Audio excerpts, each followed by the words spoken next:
श्री स्वामी समर्थ. मंगळ हा खूप महत्त्वाचा मानला जातो. कुंडलीत मंगळ दोष असेल तर लग्नात अडथळे येतात असे म्हणतात. मंगळ हा खूप महत्त्वाचा ग्रह मानला जातो.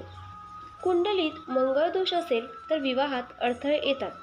मंगळ ग्रहाला ग्रहांचा सेनापती म्हटले जाते.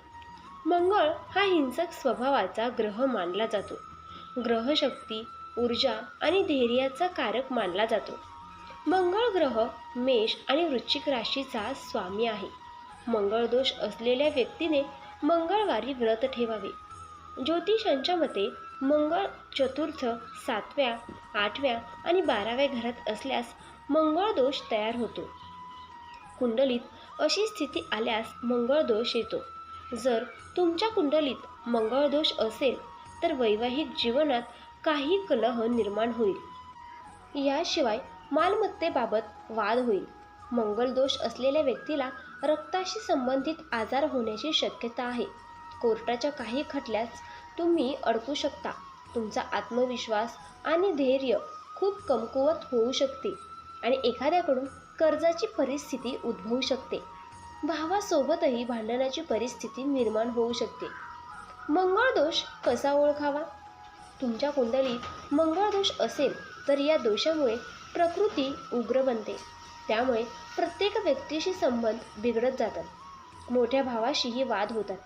जास्त राग त्यांचा शत्रू बनतो. लग्नाला उशीर होऊ शकतो.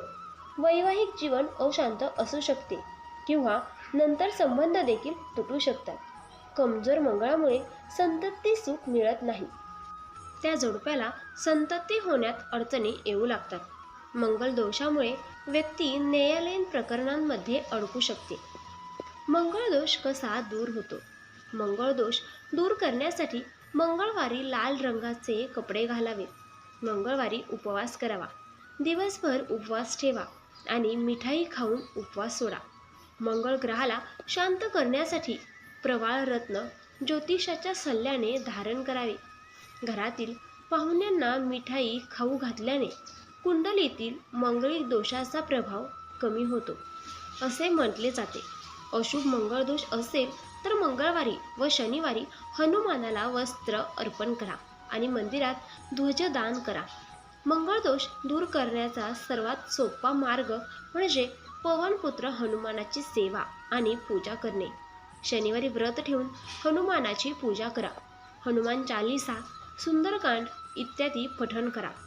हनुमान मंत्राचा जप करा. यामुळे मंगळ दोष दूर होण्यास मदत होते. व्हिडिओ आवडल्यास व्हिडिओला एक लाईक करा आणि असेच व्हिडिओ पाहण्यासाठी आपल्या चॅनेलला सबस्क्राईब नक्की करा. श्री स्वामी समर्थ.